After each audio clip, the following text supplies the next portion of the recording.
안녕하세요, 스페셜장입니다. 오늘은 렌즈를 하나 소개해 드리려고 합니다. 저는 거대하고 무거운 렌즈에 구애받지 않는 저의 성향을 종종 이야기해 왔습니다. 카메라 렌즈는 그 무게와 크기만큼의 성능과 화질을 가지고 있다 라는 제 개통 철학을 전파하는 것을 주저하지 않았고, 고성능 렌즈에 대한 저의 사랑을 드러내는 것에 거리낌이 없었습니다. 사실 그 개통 철학에 나름의 일리는 있습니다. 본래 광학이란 것이 물리법칙을 거스를 수는 없는 것이어서 클수록 빛을 받아들이는 데 유리해지고 그만큼 무거워질 수밖에 없는 것이죠. 물론 재료공학이나 가공기술, 비용 등이 거기에 포함되면 다양한 변수들이 등장하기 시작합니다. 그래도 많은 분들이 휴대폰으로도 사진을 찍기에는 충분해 라고 말씀들 하시는데, 진짜로 휴대폰이 물리법칙을 거스르는 만능이었다면 커다란 천체만환경이 심지어 우주로 보내지는 일 같은 것은 없었겠죠. 오늘 소개하는 렌즈는 작고 가벼운 데다가 줌렌즈입니다. 물리법칙까지 운운하면서 평소에 사용하는 저의 크고 무거운 수동 단렌즈들과는 완전히 대척점에 있는 렌즈라고 할 수 있습니다. 오늘 소개해드릴 렌즈는 시그마의 컨템포러리 1628mm f2.8 DGDN 렌즈입니다. 시그마의 렌즈를 대표하는 라인업을 꼽으라면 아트렌즈 라인업이라는 것에 대해서 크게 이견을 가지실 분들은 없을 것이라 생각합니다. 뛰어난 성능을 가지면서도 합리적인 가격을 가진 아트렌즈들은 시그마란 브랜드가 카메라 시장에서 독자적이면서도 강한 파급력을 가질 수 있는 원동력이 되어 왔습니다. 컨템포러리 라인업은 아트 라인업의 하위 호환으로 비춰진 것이 사실이었는데, 제가 이번에 이 렌즈를 사용하면서 가장 크게 느낀 점은 컨템포러리 라인업은 그 나름의 컨셉과 영역을 가지고 본인의 매력을 뽐내고 있다는 사실을 깨달은 것입니다. 사실 전 고성능 렌즈를 사용하고는 있지만 그렇다고 고화질 매니아는 아닙니다. 제가 고성능 렌즈를 사용하고 있는 이유는 그 렌즈들이 보여주는 화질에 매료되어서라기보다는 언제 어떤 상황에서든 제 의지를 렌즈에 맡겨 이미지를 촬영하더라도 균일한 이미지를 촬영할 수 있다는 신뢰감 때문입니다. 그리고 컨템포러리 라인업을 사용해보지도 않고 고성능 렌즈들만큼의 신뢰성을 가지지 못할 것이라 생각했던 저의 막연한 금나누기는 이번에 완전히 무너졌습니다. 저는 이번에 이 렌즈를 가지고 숲속을 들어가 사진을 찍은 적이 있습니다. 돌아와 그 사진들을 확인하고 만지면서 특별히 위화감을 느끼지 못했는데, 그러다가 문득 사진을 무심하게 보고 있는 제 자신의 모습이 오히려 낯설게 느껴졌습니다.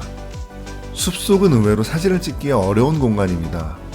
나무 아래의 그늘과 하늘의 대비가 워낙 세다 보니 항상 노출 부족과 역광이 함께하는 상태여서 색상이 제대로 보이지 않고, 나뭇잎과 나뭇가지의 수많은 경계면은 항상 색수차에 노출되어 있습니다. 그래서 어설픈 렌즈를 가지고 숲속에 들어가 찍은 이미지를 고를 때면 항상 투덜거리기 마련입니다. 컨템포러리 1628 DGDN 렌즈도 사용 전에는 사실 얕봤던 면이 있었는데, 막상 이미지를 확인할 때는 얕봤던 사실을 잊을 만큼 안정적인 이미지 품질을 보여줬습니다. 렌즈의 구성을 보면 11군 16매 렌즈로 이루어져 있는데, 이 가운데 저분산 FLD 렌즈가 5매, 그리고 비구면 렌즈가 4매로 무려 총 9매의 렌즈를 특수 렌즈로 채워 넣어 색수차가 발생하는 것에 대해서 적극적으로 억제하고자 했음을 알 수 있습니다. 사용을 해보지도 않았는데 선입견을 갖고 이 렌즈를 예상했던 제 자신이 부끄러워졌는데, 문득 이 렌즈 라인업의 이름인 컨템포러리가 동시대에 현대해란 뜻을 가지고 있다는 것을 떠올려 보니, 이 렌즈 라인업은 시대의 흐름에 맞게 계속 바뀌며 진화해 나가고 있고, 지금 시대에서 이미지를 만들기 위해 필요한 요소들을 적절히 버무린 신뢰할 만한 렌즈로 존재 가치를 가지고 있다고 생각해 봤습니다.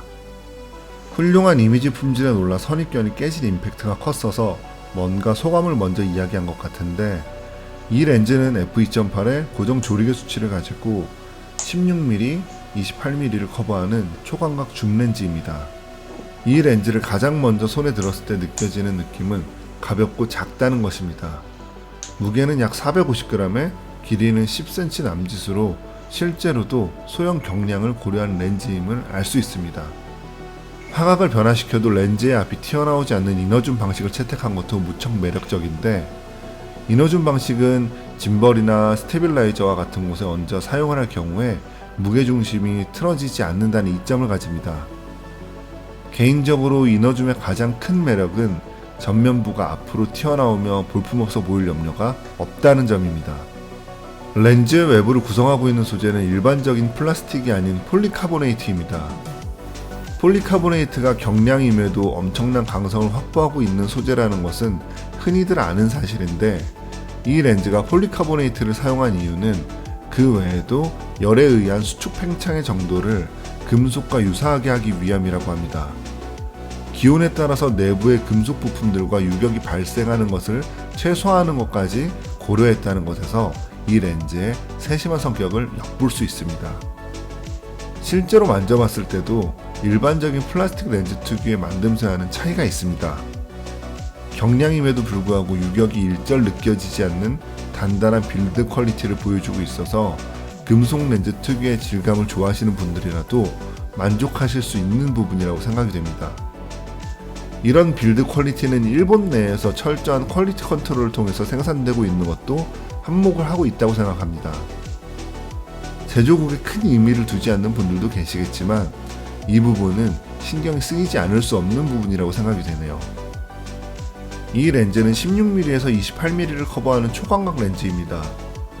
초광각의 영역을 일상적으로 사용하는 경우가 많을 것 같지는 않은데, 그럼에도 초광각이 필요한 상황에서 초광각만이 줄 수 있는 느낌을 대체할 수 있는 렌즈는 없습니다. 망원에서는 화각이 조금씩 차이가 나도 크게 느껴지지 않던 것들이 광각으로 오면 그 양상이 달라집니다. 단 1mm의 차이에도 화각은 큰 차이를 보이게 되고, 단지 몇 발자국 앞뒤로 움직이는 것만으로는 그 표현력의 차이를 메울 수가 없습니다. 그렇기 때문에 초광각 렌즈들이 단 1, 2mm 차이만으로도 가격에 큰 차이를 보임에도 더 광각을 추구하는 이유는 완전히 달라지는 렌즈의 성격 탓입니다. 이 렌즈는 10mm대 초반의 초광각까지 확보한 것은 아니지만 16mm라는 초광각으로서 준수한 수치의 영역을 비롯해서 편하게 일상에서도 활용이 가능한 28mm까지의 화각을 커버하고 있고, 가격도 합리적인 수준으로 책정되어 있습니다. 이 렌즈의 경우 최대 광각 영역에서 왜곡이 완전히 제어가 되진 않는데, 이 부분은 바디에서 왜곡 보정을 통해 사용자가 컨트롤하는 것이 가능하도록 했습니다. 현재에 와서 광학적인 부분과 전자적인 부분을 조합시켜 최적의 효과를 누릴 수 있도록 설계된 렌즈들을 심심치 않게 볼 수 있는데, 화질에 영향을 미치는 수차 부분은 광학적으로 억제하고, 비교적 화질에 영향을 미치지 않는 왜곡 보정의 경우 전자적으로 제어함으로써 크기와 무게 그리고 성능을 비롯해 가격까지의 밸런스의 접점을 절묘하게 맞춘 것이 이 시그마 컨템포러리 1628mm f2008 DGDN 렌즈의 특징이라고 할 수 있습니다. 이 렌즈는 엘리언압의 L마운트와 소니의 E마운트가 선택이 가능한데, L마운트 미러리스 유저들과 소니 미러리스 유저들에겐 합리적인 선택의 초광각 줌 렌즈를 선택할 수 있는 폭이 늘어나서 환영할 만하다고 생각이 되네요. 시대의 흐름이 요구하는 집합점을 적절히 버무려 밸런스를 갖추고 만들어진 이 렌즈는 초광각 렌즈를 필요로 하시는 분들께 실망을 안길 일은 없을 것 같다는 생각입니다. 오늘은 여기까지 하겠습니다. 스페셜장이었습니다.